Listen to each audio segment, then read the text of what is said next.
I think that's the beautiful thing about the gospel.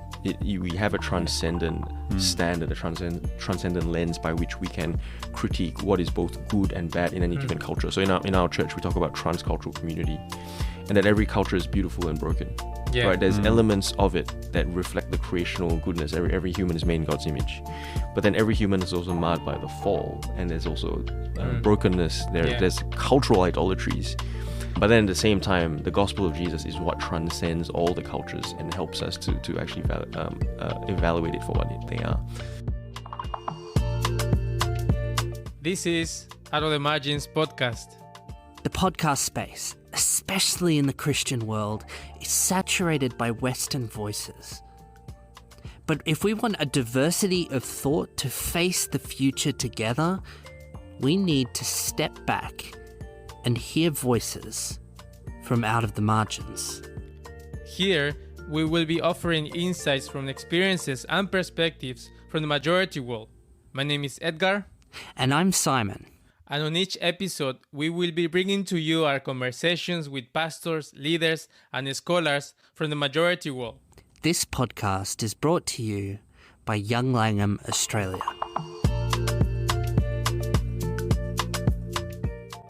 Well, hello everyone, and welcome to episode 7 of the Out of the Margins podcast. It is wonderful to be with you here today, Edgar. Yeah, quite exciting. Tell me, what are we talking about today? Yes, today's episode is about wisdom. What does it mean to live well in different parts of the world? That's the topic that we are talking about today. Fantastic. So today our guests aren't Langham scholars, but they are faithful experts from the majority world with plenty of wisdom to share, and they're friends of the podcast. Could you tell us who we're going to be speaking to today, Edgar? Yes. So we have Javier de La Rosa. He's from Mexico, as his name might suggest, and Stephen Tanway Shan from Malaysia. Mm-hmm. I have known Javier for over 3 years. He's a pastor here in Melbourne. And Stephen, he's also a pastor here in Melbourne. I met Stephen last year at a Lausanne event, and he invited me to come to his church and to talk about Langham at his church. So he's a great supporter of Langham work and also a great fan of the podcast. Fantastic. Very exciting. Well, let's listen to the conversation we had. Yeah, let's listen.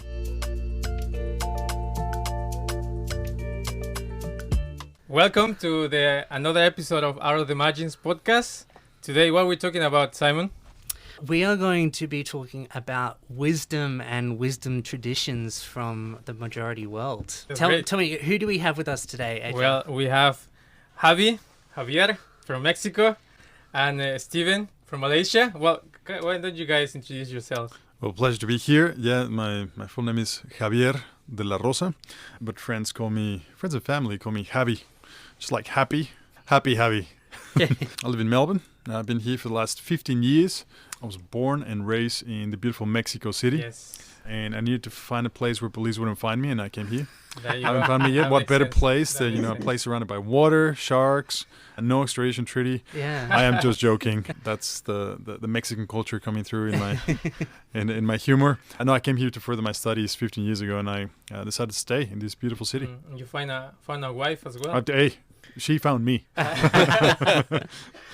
And can you tell us a little bit more about what it is that you've studied and what kind of expertise you're bringing us today as we're talking about wisdom? Hey, thanks, Simon. Great question. Well, look, I've been part of a church here in Melbourne for most of the time that I've been here, for nearly 13, 14 years.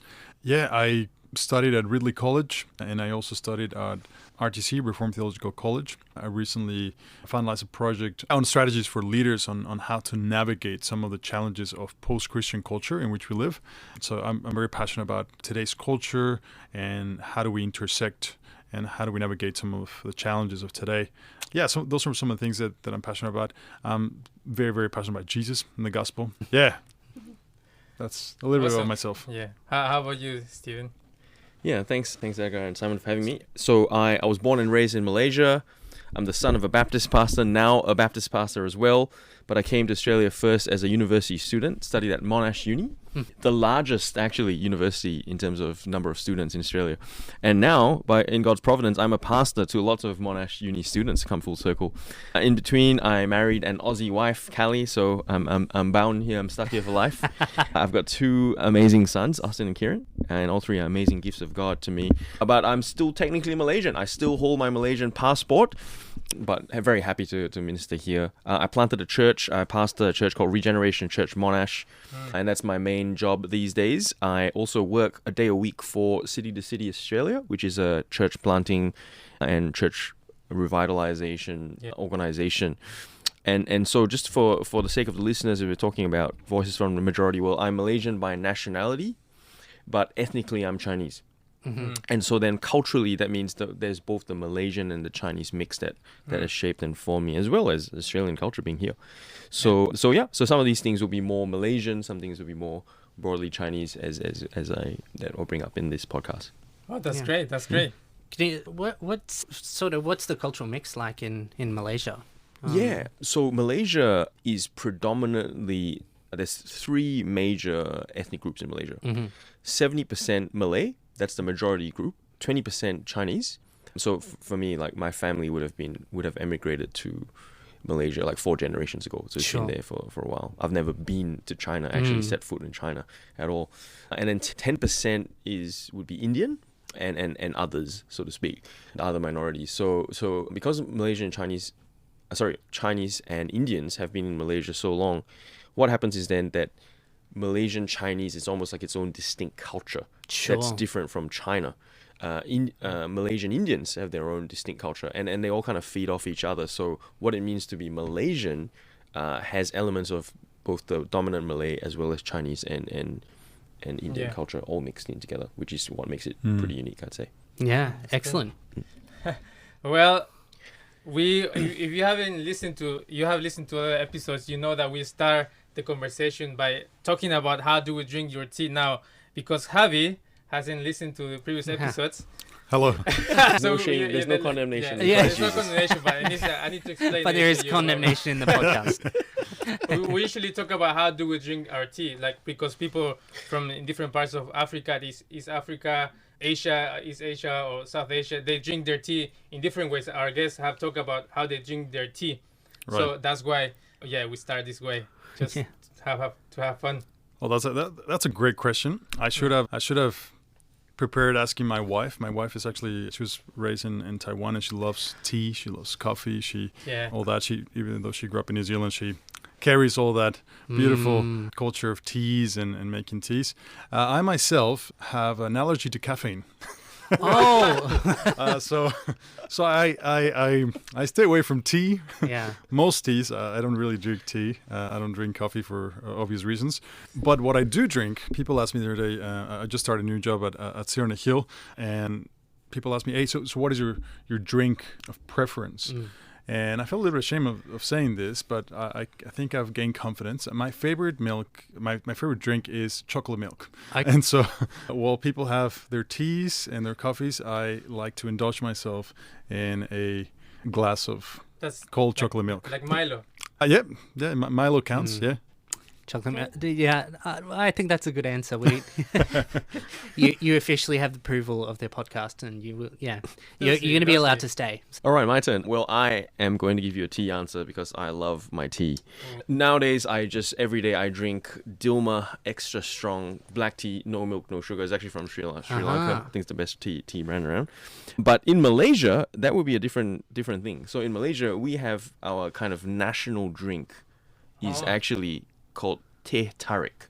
Teh tarik, it translates into English as pooled tea. So teh, how about this? Teh is tea. Yeah. So what does that mean? Why is it pooled tea? So basically, it's actually hot tea that's made in a big metal cup. And what happens is there will be the man, like the teh tarik man, he'll have like 2 big metal cups. And what he'll do is he'll pour the tea from one cup into the other, and he will kind of like pull it really in kind of like exaggerated height. So like, one cup is way high in the sky and he's pouring it into the other one down here. Yeah. And so it almost looks like he's pooling the tea. Does that Yeah. make sense? It makes more sense on video, maybe. But so what the function of that, there is a practical function, and that is actually to cool the tea down, because it's super hot when it first goes in, Ah. and so it's kind of doing that Yeah. to cool it down.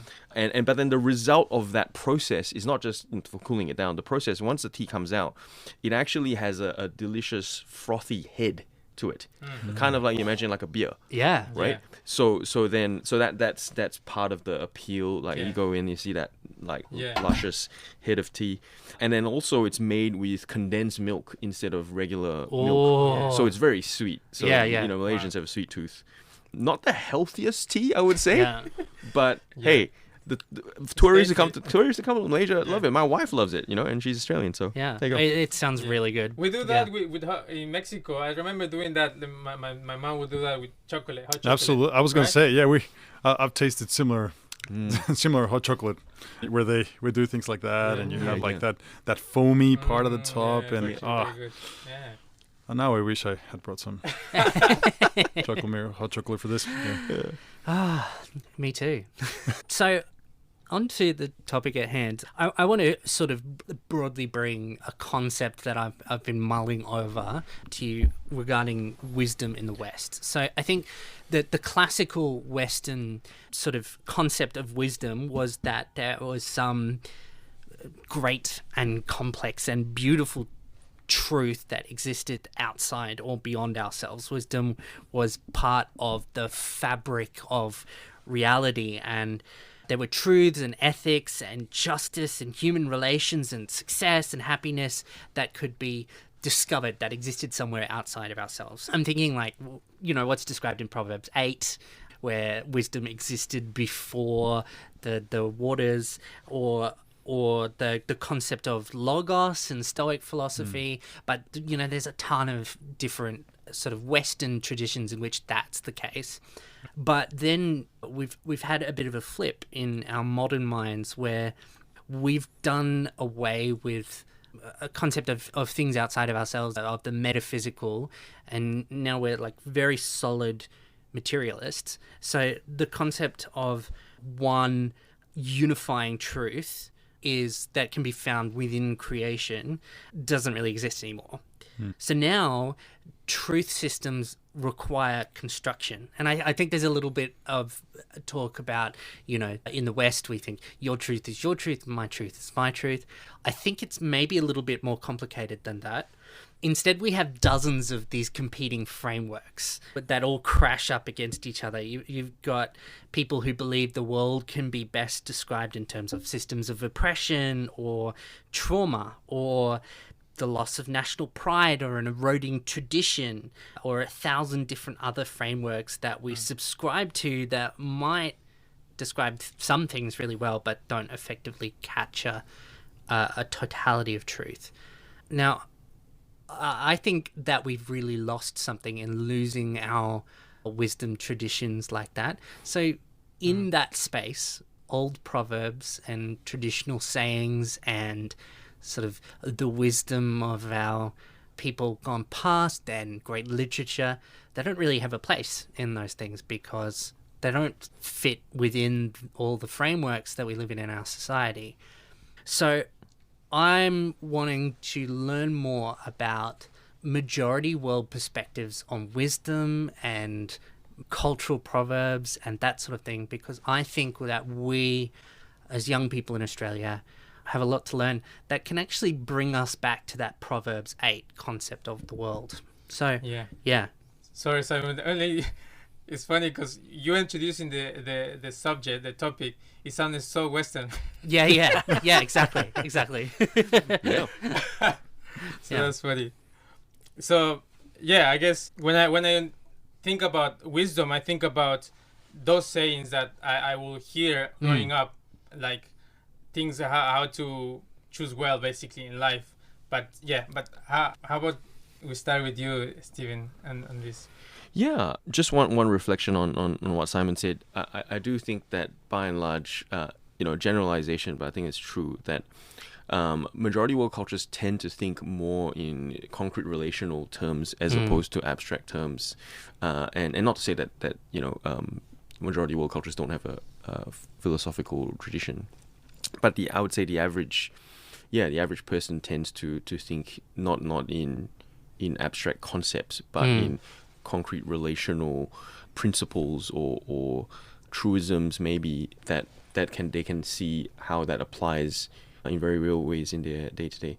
So in terms of that, well, one way I could talk about it is to talk about the different things that in Malaysian culture, what is highly valued. And then from there, I think wisdom is developed based on these things that are highly valued, right? So for example, like many Asian cultures, family is seen as the most important thing in Malaysian Chinese culture. So what does it mean to be wise from a Malaysian perspective? So much of that is a wise person basically gets married, right? Is loyal to their spouse, produces children or rather grandchildren for their parents. To think that way, right? And so then to be wise is, for a father to work hard so that their children can have, the best possible education, to have the best career prospects. And I do think that does overlap with the biblical emphasis on family as well, a biological family.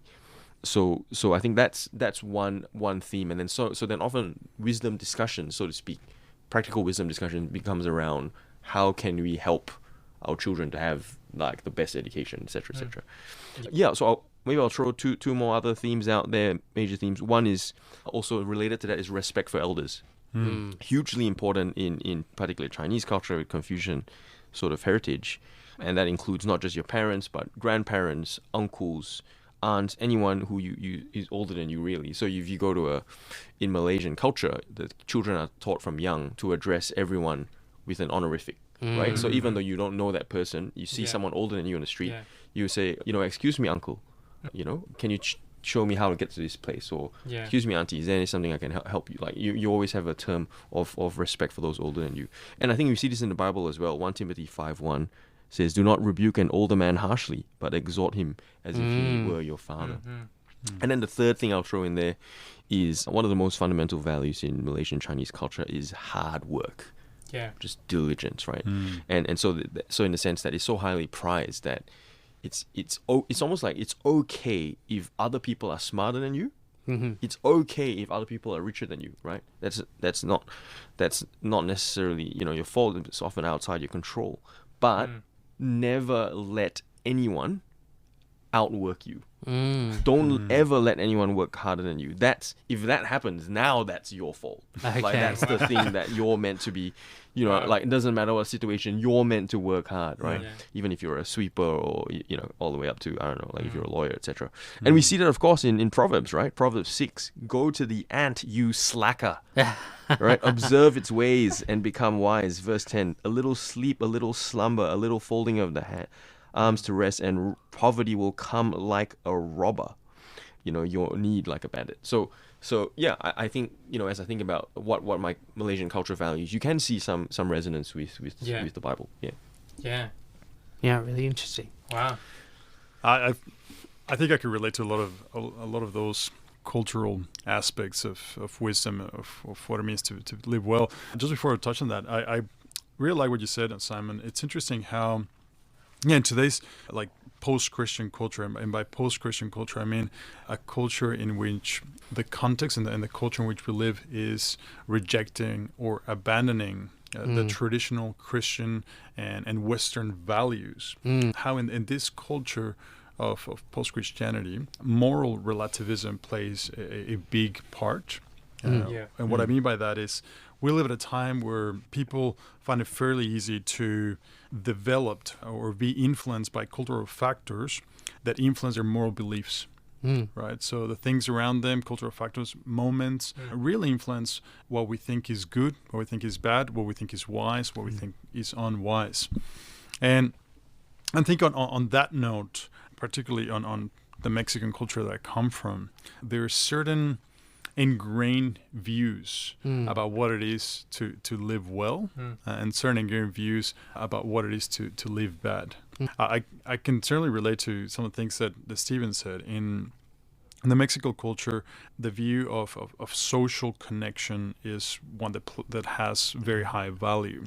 How you are perceived by society is quite important, right? Like I think within Chinese culture is called keeping face. Is that correct? And yeah, so where you, how you are seen by the culture really sets some of the value of who you are. The Mexican culture is also a culture that I grew up in, and yeah, the families and connections play a big role on how you are, how you grow and how you developed. And so, yeah, we have big sayings that look just like you just said. We have big refrains or sayings that appeal to older wisdom, really, or at least when I was growing up in Mexico, this is 30 years ago, the concept of respecting people that are older than you carried some certain weight. Yeah, and we have the don or the doña. The doña, that's right. There's a certain degree to it. Like there's a saying that my grandma used to say to us fairly often when we discuss with her. She used to say, in Spanish is, más sabe el diablo por viejo que por diablo, which means which in English it would translate to, the devil knows more for being old than for being the devil. Right? There's a similar one that relates to cooking, and they used to say, la gallina vieja hace buen caldo. The old which is the old chook, the old chicken makes a better stew. Right? So this kind of windows, this kind of cultural sayings are really great on how we ought to respect our elders or respect people that are older than us.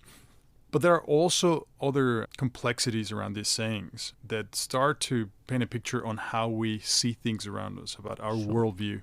Like, for example, there's sayings that say that he, in Spanish would be, al que obra mal, se le pudre el tamal, which means he who does wrong, his tamal, which is it's a type of food, will spoil.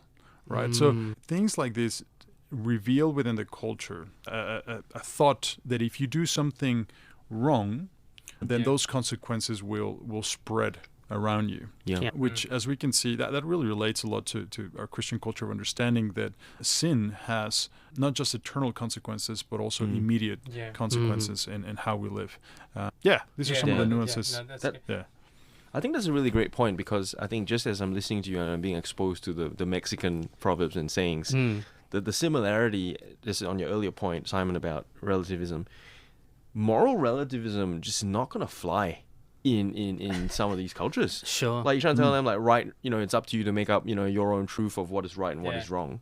People look at you like, like you're crazy. It's just, do you know what I mean? Like, there is a right and wrong. It's deeply ingrained in the culture. What is right? What is wrong?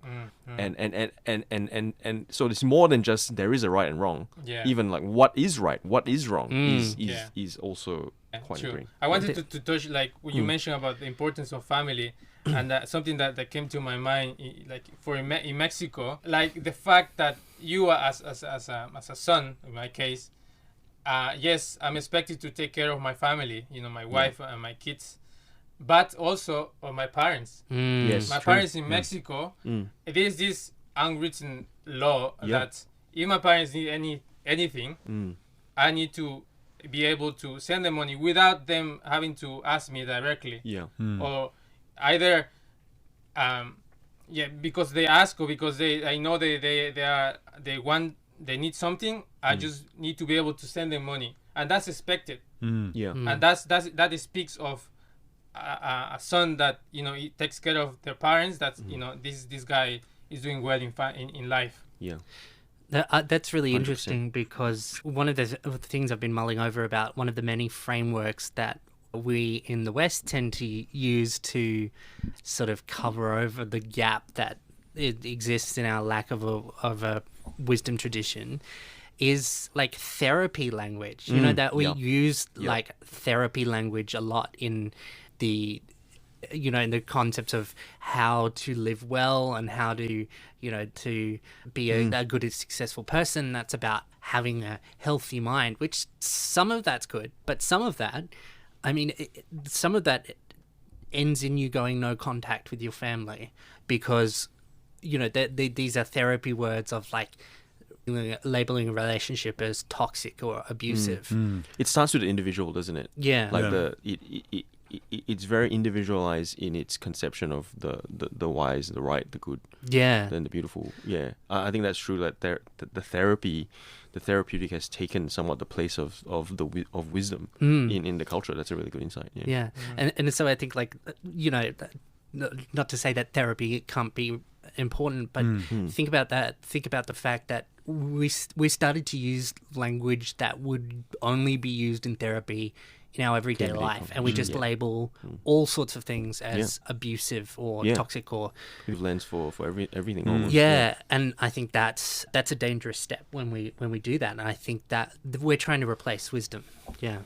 I think it's interesting you mentioned that, having done some research on the area of post-Christianism and how the culture affects how we live. One of the markers of post-Christian thought is this concept of narcissism or narcissistic hedonism, which places a priority on the priority of the self and of pleasure and of our own development over everything else, right? And I felt that one of the things that contributes to that narcissistic worldview, and for those who don't know, Narcissus is a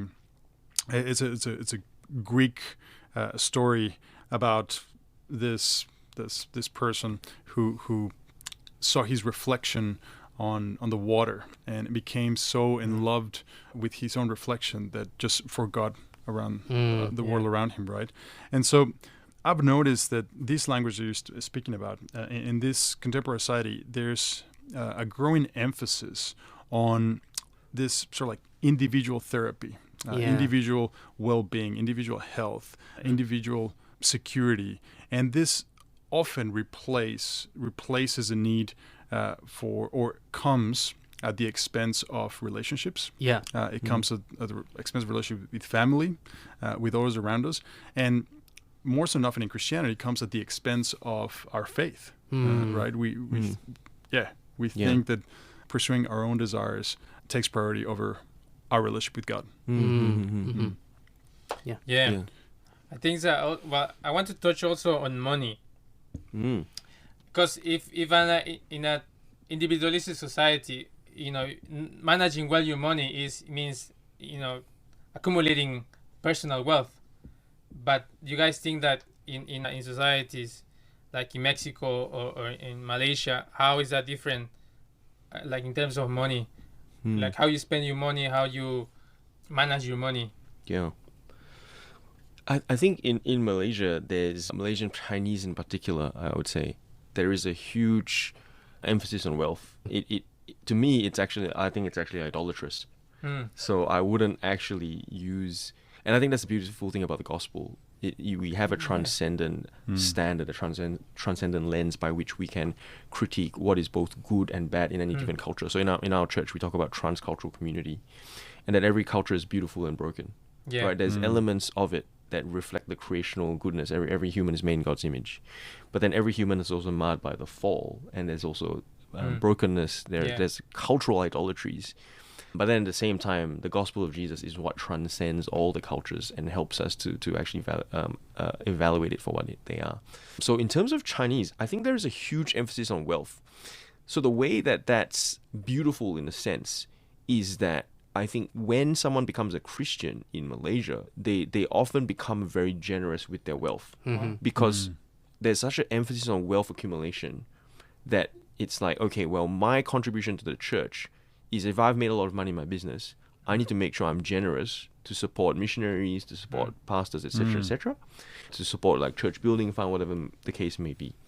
So that's on the positive side. On the negative side, I would say that wealth accumulation supersedes everything else. and that becomes, and that can play out in ways that even in the Christian world, that's bad. So one example of that is the idea of, okay, well, you need to pursue a career, right, that will make the most money possible because that's going to give you a better future for yourself, for your family, etc. So what that means is the idolatry of wealth then becomes a barrier for people to enter the ministry, because someone could have the burden to become a pastor, like, oh, I'm really seriously thinking about being a pastor. Yeah. And then their dad, who might actually be a pastor, you know, or an elder of the church saying, no, you can't be, you have to complete your law degree, your medical degree, etc., because, you know, pastors are poor, etc. So, I mean, that kind of reveals another issue in Malaysian culture where pastors are underpaid. But I think in terms of wealth being such something that's highly valued, it can have both positive and negative outworkings. Yeah, I think I heard you mention that in one of your sermons, that the idea of, like, here in the West, people say, okay, I want to pursue my dreams, but choosing a career that makes money is more about what's expected of me, right? That's right. Yeah, spot on. Yeah. So that then in Malaysia, it's not pursuing my personal, you know, vision of what my calling is, etc. It's just a very practical thing, right? What's the bottom line, you know? What's my paycheck gonna be? What's my you know, my annual bonus gonna be? Yeah. And that becomes the main frame by which decisions are made, which you know, I would say have both positive and negative to that. Yeah. That's a very similar to what is often found in Mexico. I think in Mexico, money plays a big influence on the social framework.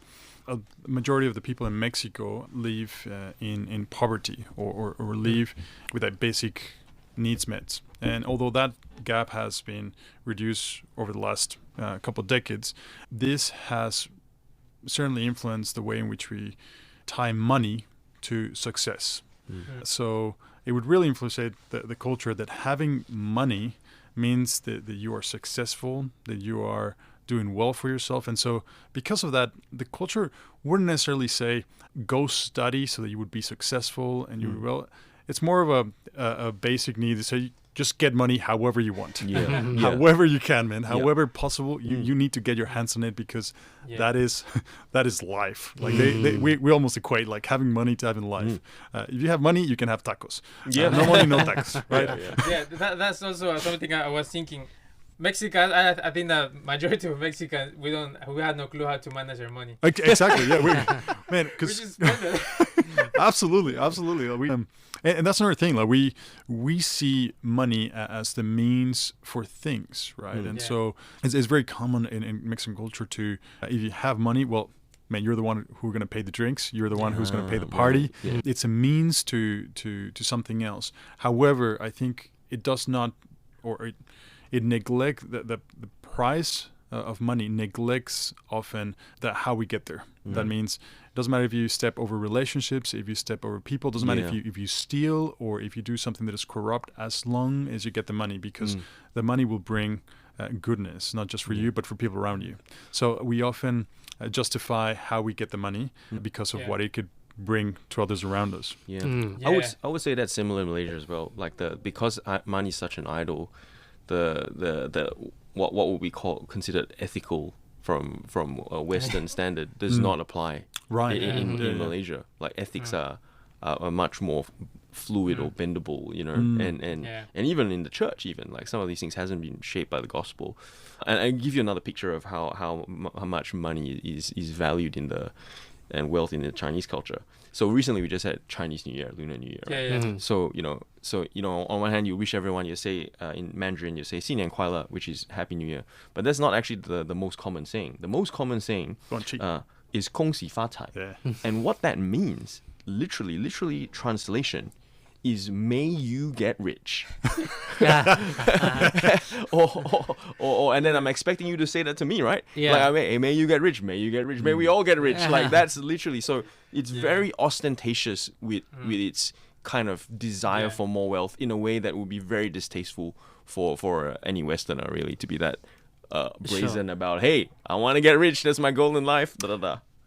And one of the things that I found very interesting is the contrast. In Mexico, someone that has money would be seen as someone that has a lot of success and someone that therefore has a lot of influence. So if you have a lot of money, then what you say carries certain value.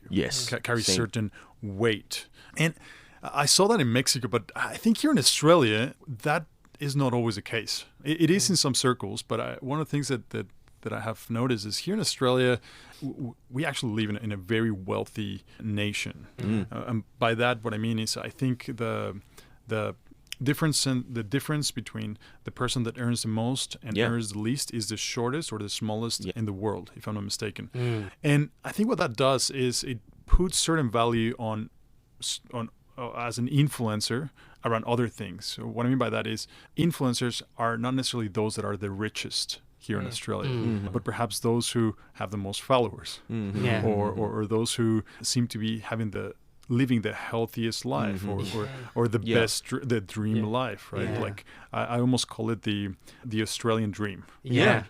Which in Mexico it might not be like that. It's often tied to, hey, you have money, you must be doing something well in your life. That's a great point. This is, in economics, the term that's used for that is purchasing power parity. So Australia, I don't think it's the best, but it's got to be up there in terms of purchasing power parity of the average Australian median household income. Just to agree with your point, like in Malaysia, sometimes you see in a lot of churches, who gets to be the elders of the church? It's often the richest guy. Okay. Right? It's the wealthiest guy. Oh, you've got a successful business, or you're the CEO of a successful company. Can you be the elder?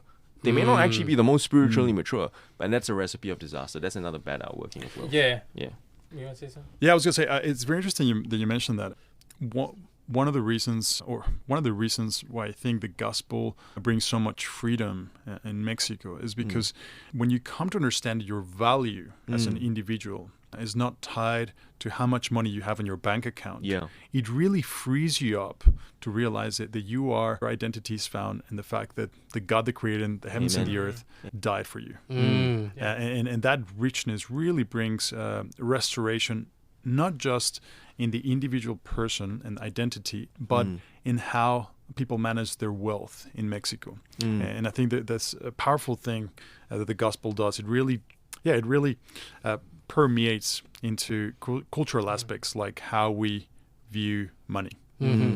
Yeah, I just wanted to touch on that. Like, I'm from the south of Mexico, and the south of Mexico is the poorest part of Mexico overall.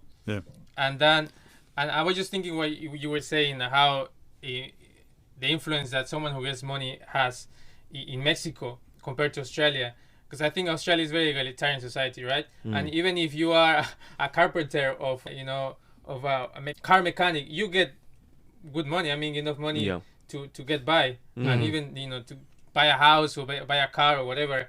But that's considered like middle class, right? But in Mexico, if you are a carpenter or a car mechanic, you are poor. I think. I mean, you don't have enough money to get a house or to buy a car. So that means that the only way up is to study, to get a career and to get money.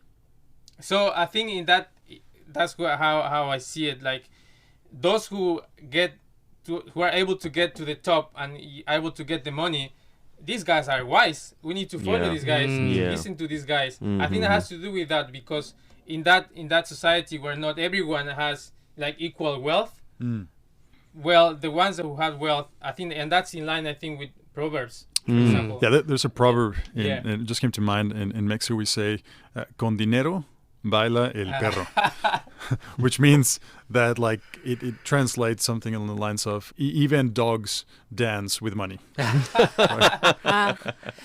So, sort of piggybacking off that, do you think that those kinds of that kind of perspective comes when poverty, serious poverty, is more of a reality? Like, money becomes more valuable when because Australia is such a wealthy country that it's almost a privilege of ours not to think so much about wealth. Absolutely. Spot on. That's well said. I wouldn't. There's nothing much to add to that. I think that's cool. Absolutely right. Yeah. The only thing I would add is yes, and one of the things that I've seen in the Western culture that is prevalent here in Australia is that money really starts taking a different spectrum, and by that I mean is that rather than that money influencing us to have the power that you would have in a Hispanic culture like Mexico, it influences you towards capitalism, right? Is that over-consumeristic approach. Well, now that I have money, I want a better car. I want a better house. That's right. I want more things. And then it becomes, if I don't have these things, then maybe I'm missing out. Something's wrong with me. Maybe there's something wrong with me, right? FOMO as well. Yeah, you get FOMO, right? Like, it's very interesting to see those dualities of how having or not having money affects the culture in which we live. I think here in Australia it's a bit more of where you're missing out on not having a better car. You're missing out on not buying a property. I think, we often hear that being the narrative that we hear in today's society. Are you going to be able to afford a house? Do you have a house or you don't? Right? Like that wouldn't be a concept that would be discussed that much in Mexico. It would be like, hey, who's got the money for the tacos on Friday? Who's going to be paying? Right? It's a different perspective. Yeah. I think that's interesting because, probably one of the other large things that I've noticed in our culture over the past 5 years or so that other than therapy language is this concept of productivity and hustle culture. So that's another thing. Like people, in replacement of old wisdom traditions, we've got self-help books, and all of those are about being like creating, making yourself the best product possible in order to like produce as much, to be as productive as possible. The hustle. Get the hustle. You gotta hustle. How about we move to any specific cultural proverbs or practices or sayings that relate to wisdom from your own context? I think Javi's already given us 4. I've got a couple of you, just really quick. So one is, it's kind of like where there is a will, there is a way, right? And that's the first half, but it also has a second half, which is if someone doesn't want to do something. So yes, the first half is if you want to do something, you'll give your full effort, right? Like you give 1,000 effort, and then but if you don't want to do something, you will give 1,000 excuses. So it kind of gives the flip side of that. Another one is harimau mati meninggalkan belang, manusia mati meninggalkan nama. So a very important animal in Malaysian culture is the tiger. So the saying is, when the tiger dies, it leaves behind its stripes, right? Its fur, etc. But when a human dies, they leave behind their name. So basically what it's saying is trying to get at is how important is it for you that if the stripes is what it makes a tiger distinctive, that's the most valuable thing for the tiger. For a human, it's actually your name, your reputation, your legacy. So that means don't do something unethical that will, immoral, that will tarnish your name, because that's how valuable your name is. It's your honor, right? So I just think about like recently, two great Christian leaders died, right? One is Tim Keller, founder of City to City, and another one is Ravi Zacharias. And the sad reality is, even though throughout their life they've done many great things, one of them died with a good name and one didn't. And I think that's really important. Another one, third one on ethical things is sepandai-pandai tupai melompat, akhirnya jatuh ke tanah juga. And what that is the literal translation is even though as clever as the squirrel is at climbing up the tree, eventually you'll have to come down at some point. And what that's trying to say is, don't envy the ones who seem like they're getting ahead by doing immoral or unethical things, because eventually their downfall will come. And so don't follow their unethical behavior. So there's just a few I prepared. Cool. That's great. Do you think that there's a kind of what is the background, like the assumption behind those? I mean, is there a kind of common theme? Yeah, so I mean, like there's a lot of use of animals as a way to sort of describe things, but the Malaysian culture is predominantly Muslim. So sometimes I don't know how much of influence the kind of Quranic ethics has in influencing the kind of popular cultural sayings. So I think, and I mean there are some level of overlap, decent level of overlap in terms of moral principles between the Bible and Quran, and so sometimes like it's just shared wisdom that we could apply. Yeah, I feel you find that sort of duality as well in some of the sayings in the Mexican culture. I think I mentioned earlier there's a bit of a guilt and innocence worldview in how that comes across through cultural sayings that we can really relate or correlate to Scripture, right? There's a belief that if you do what is right, then you would. We have to remember, for those that don't know, Mexico was highly influenced by Spain, by the Spaniards, and therefore I think something on the lines of 80% of the population in Mexico is Catholic, and by that I mean is not because they believe in Jesus, not because they believe in the Catholic Church, but mostly because of culture. And one of the ways in which that Catholic culture has influenced the sayings is if you do something wrong, you'll go to hell, right? Yep. Or if you keep doing something wrong, that'll come and get you. Which, to a degree, I think it helps in that duality of understanding what is right and what is wrong, and that doing what's wrong has consequences. But then one of the challenges there to understand the gospel is that it ingrains in the person's belief that the only way that they could be approved by society or accepted by God is through really being a good person and through your own works. Works righteousness. Right? It's a works righteousness movement. Like you have to work hard and be good in order to be accepted. And so you carry those skills with you. And you say, well, in the scheme of things, I think I've done more right than wrong in my life. Right? It balances out. Right? And I think that's a big cultural excuse that you often find as a barrier to belief of the gospel. Well, I'm not that bad, right? Or not as bad as that guy, right? But I think that's where the gospel really frees and redeems the culture, and it speaks so loudly to where the culture walks. I think the gospel comes to say, well, actually, when you in the grand scheme of things, you will never be as good as you need to. You will never be able to be as good as you need to be accepted by culture, to be accepted by God.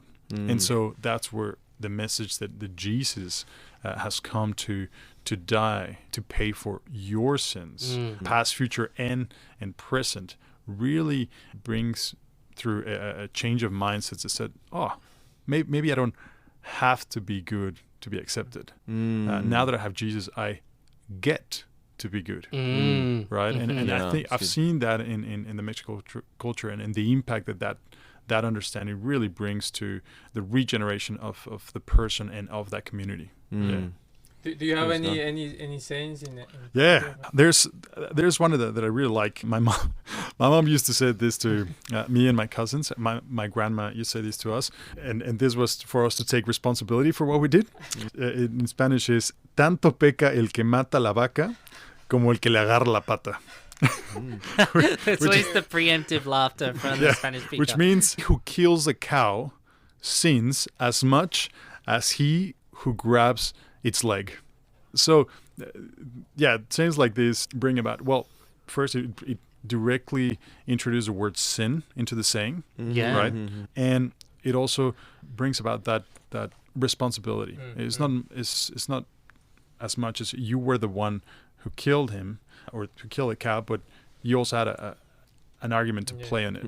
And so it also helps explain that a little bit of the intention behind it is also a sin. Kind of like what Jesus says, that if you look at in Sermon on the Mount, Jesus speaking, he says, if you look at a woman lustfully, if you commit adultery, I tell you sin, but if you look at a woman lustfully, I tell you already sin in your heart. In the same way, if you want to kill someone, you've heard that killing someone is a sin, but I tell you the truth, that if you are angry at someone, you've already committed sin in your heart. And so those kind of refrains and I think that's one with this type of phrases that really shows the power of those things, because it tells you are responsible, you are guilty as much as the one who kills the cow. So there's no space to kind of argue or try to look around like ethically think about maybe no, because blah blah blah. No, you have to say it. That's the truth.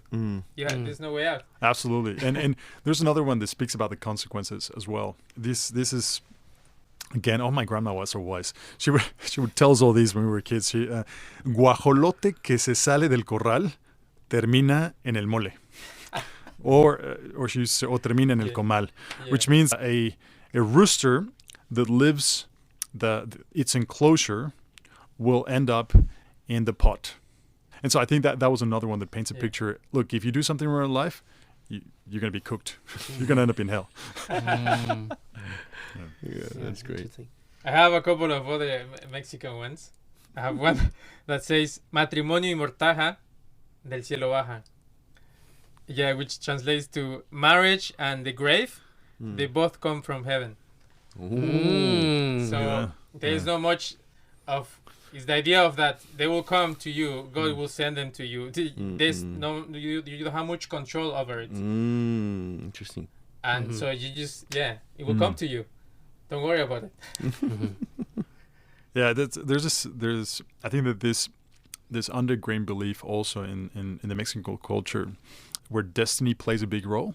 The powers in the Mexican culture, there was the undergrained, the underlying belief is that the gods really play a role on how agriculture plays a role, on how the land prospers, and this is what the indigenous people in Mexico really believed before the Spaniard came. And when the Spaniard came, there was a real mix of culture of the old gods and the Catholic saints and gods. And so there's this big culture and idea that what you pray to the saints really intersects or affects your destiny, right? Or that the destiny of who you're going to marry, or if your kid's going to be wealthy or not wealthy, really is tied to what the saints that you pray to, or the God that you pray to, right? Yeah, Like, true. And another one is, I'd say before, is el que nace para tamal, del cielo le caen las hojas. That's the same idea. If you were born to be a tamal, which is the food, the leaves will come to you. Like if you were like destiny, that's about destiny. If you were born to be a husband or to do certain job, like things will come to you. You don't control it. So So there's a lot of stuff about destiny. Yeah. How does that affect people's view of, life in Mexican culture? It's interesting.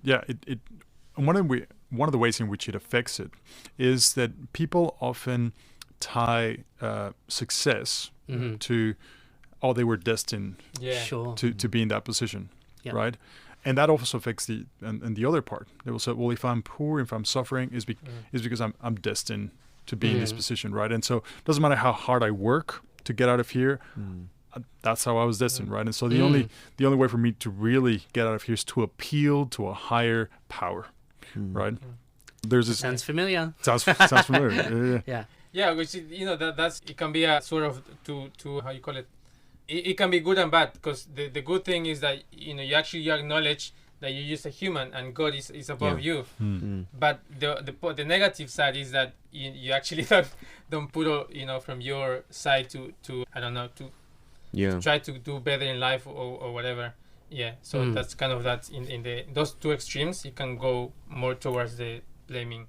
Yeah, and I think a question I have for you, Stephen, is like Mexico. Yeah.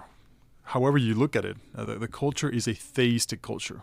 Yes. Like the idea of I was going to ask, like in Mexico, our idea is that there is a God. Right. For a lot of Mexicans, that God is perhaps some of the saints, or the Virgin Mary, or some of the Aztec gods. We know that there is only one true God, Jesus Christ, right? But in your culture, like, how does that translate? Yeah. So how that's different is in Malaysia, it's multicultural, multi-religious. So that means that the assumption is everyone has a God. The question is which God, right? So it's used kind of like theology terms. It's more henotheistic, right? Than as a most particular term, where there's different gods competing sort of ideas of gods. And so hence why, like, even in, let's say, your identity card or your birth certificate, there will be an entry there for your religion, your name, your gender, and your religion. It's one of your identifiers. Sure. That it assumes everyone has a religion. Yeah. Wow. And that, that there wouldn't be any chance that you change that you would... It's definitely possible, Mhm. but see, so that's why another contextual thing is Malaysia, I would say, is like whether it's a closed country or not, it is a somewhat of a closed country. So there's Sure. a limited level of persecution because the laws only prevent Muslims from converting out of Islam. Right. So that means for me as a Christian, I can evangelize a Buddhist or a Hindu, no problem. If I evangelize a Muslim, I'm in trouble. Sure. I've broken the law, really. So, which I've done before, but because the law of God is higher than the law of man.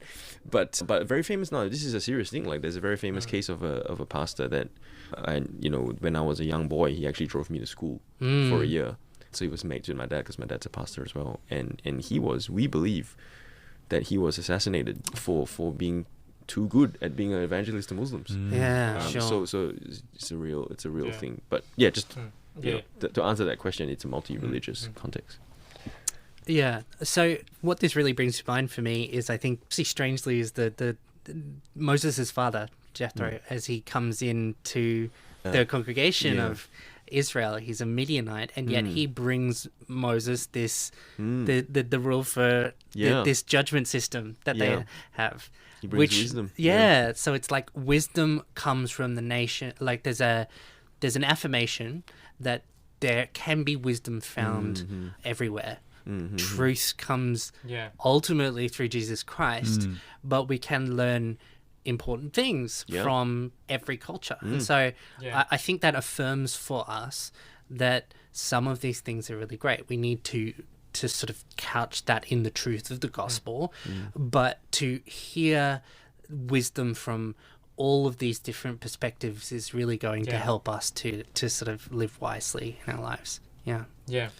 Maybe we can, to actually, as the last point that we want to cover, is if we have any differences or similarities in how wisdom is valued or pursued here, between Australia and our home country, and what can we learn, what can Australians maybe learn from this? Yeah. Can I ask, both of you are ministering in Australia now as sort of people who've had experiences with both cultures. What's one thing that you would advise young Australians from a different perspective? So what wisdom do you think they might be missing out on as Australians? Look, I think there's a lot of perspectives how you can answer that. Sure. One perspective which I think comes through in today's modern culture and today's contemporary culture is that in some, and I don't know if this is the same for Stephen, but in the Mexican culture, family plays a big role in your upbringing, right? And so the values and the moral, the moral scales that you have are often ingrained by those who raise you up. And so in Mexico, even though both parents might work, they often would leave you with the aunties or the grandma or the neighbor or someone part of the family. And so you would be educated. Your boundaries would be set by the family around you. And here in Australia, I think Australia is an immigrant country. A lot of people are second, first, or new to generation to Australia. And I think what that does is that cultural education that was meant to happen or was meant to be ingrained by family members that lived around you often gets neglected here. Because if you moved here by yourself or with your spouse, you might not have those parents or those close filial relationships that can help you raise up your child. And so I think what that does is it lives the culture in which we live.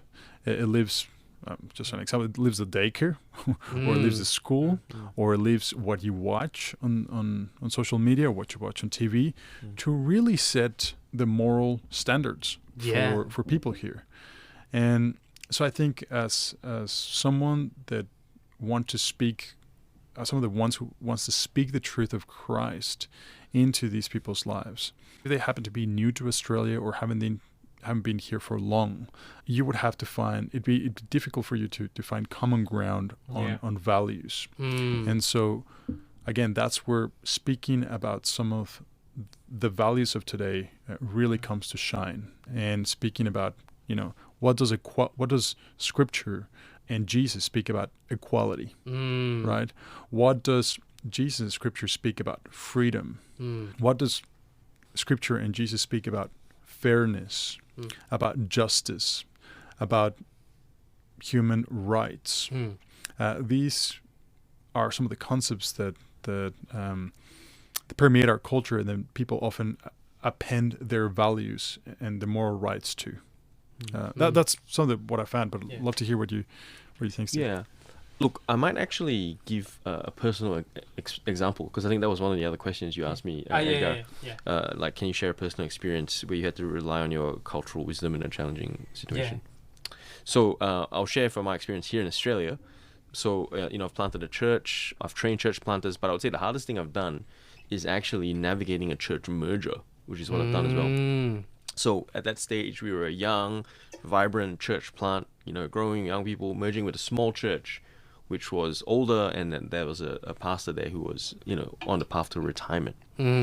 So, but they had a building, so that was one of the, one of the key things that made that something enticing for us. So the tricky thing for me in that scenario was, even though on paper there was a lot of similar theology with that pastor, the tricky thing was I didn't think our ministry styles, personality would actually work well moving forward together. So I think that, I don't think he was well suited to ministering to the basically young Monash Uni students. Sure. Right? Like, basically. So, but at the same time, I was thinking, oh man, I've got a bit of a conundrum here, right? Because I don't want to communicate to him that, I don't want to communicate that we don't respect you, or, we basically just want to get rid of you. Because that would be the worst thing, and then that would just torpedo the whole measure. But then I was like, oh, how do we solve this, right? And I remembered what happened to my dad once in Malaysia when we joined the church. So when we joined the church at that time, he was kind of in a more parachurch role at that stage, but he was known for being a well-known Baptist pastor in Malaysia. So when we went to that church, the church actually gave him the title of an honorary pastor. Even though he wasn't on staff, he would sometimes preach, etc. But they wanted to honor him, right? Because it's what you do in Malaysia, right? So then I thought, oh, maybe we can apply this here. And I said, look, so I said to the pastor, I really respect you, and I really want to honor you, and I see that how God has used you. But I think that what's best for the church is actually for you to take a back seat in the leadership setup moving forward. But I still want to find a way to honor you, and so the whole church can honor you, and we're going to want to give you this title of honorary pastor, so that you're still recognized for your decades of ministry in a way that's moving forward. And I don't know like exactly how much this was a factor in it, but I definitely believe that this was a factor that enabled the merger to be successful. And today, like, there's no one now even knows, like, oh, who was from that church or this church or whatever. Like, we're just one church now. That was back in 2019. So it's been, well and truly successful by the grace of God. So basically what the principle there is, I think that in my limited experience, I don't think Australian culture has the same level of respect for elders. Because it's so egalitarian. And I think that is something that is biblical. It's a biblical principle. So as much as we want to be all about, everyone has a fair go, everyone can be your mate, but when is it appropriate to bring in the wisdom of honoring your elders? And that's actually good for you. It actually brings blessing when you honor your elders. That's great. So anyway, just sort of finish with that. Yeah. Oh, that's great. I think that we don't have enough of a concept of honor in our culture. I think, even more broadly, that there are these big concepts of honoring one another really well, and we like to sort of, if you're no longer productive, then you can be discarded. But it's like, it's okay to honor people for their work. I think that, going back to your point, Javi, that about kids, I think that's actually one of the reasons why my wife and I are moving back to Mexico. She's pregnant, and we are very intentional about that, like thinking about how our kids who have that influence from our family. Mm. So moving back to Mexico is part of it. Is actually that understanding the value of family, and we don't want our kids to miss out on that. And also going back also about honoring family, it was very interesting for me when I got married a couple of years ago, October 2022. Oh, thank goodness. No, wait. Yes, 2022. Hey, we blame it on the pandemic. Yeah. Yes. Part of the process of getting married with my wife, Kamwende, which is from Kenya, it was about honoring the families, including the families in the process of preparing for the wedding. We had to have these meetings where we'll meet my family, her family will have meetings, in this case over Zoom, because my family is in Mexico and her family is in Kenya. But those were the things that we needed to do. We couldn't get married, just the two of us here in Australia, just using the excuse, well, we are in Australia, our families are not here. We just couldn't do that.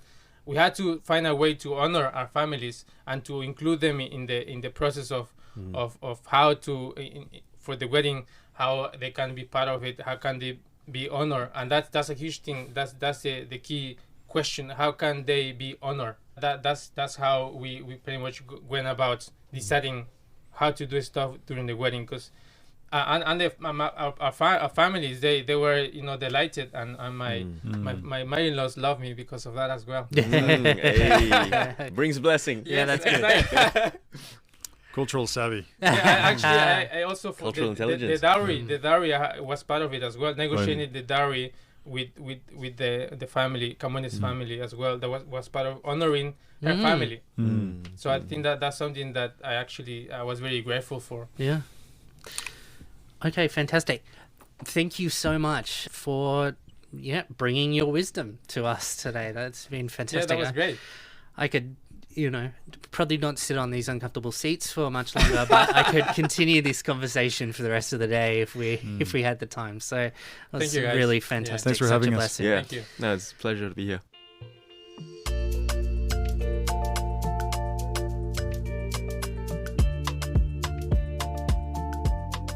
All right. Well, for those who are listening, I hope that you had a great time listening to this conversation. Yes, and I encourage you listening at home to keep these things in mind as we continue in our efforts to draw on the wisdom of people from out of the margins.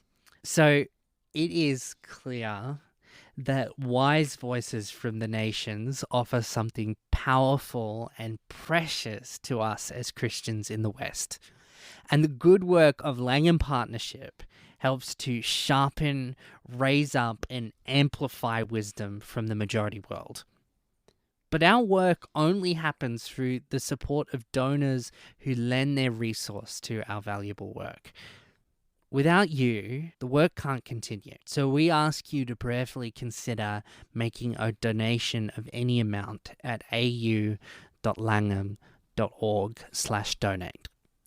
Yes. Well, for next episode, guess what, Simon? What? Next episode is the last episode No. of the season. Yes. Yeah, so fast. We are talking about prosperity gospel. Okay. And it might not be what you have in mind when you hear this term. So you make sure that you tune in for that episode, because it's going to be very, very exciting and interesting and very challenging. Okay. So make sure that you tune in and you follow us and leave us a review. It will really help us to get the word out for the podcast.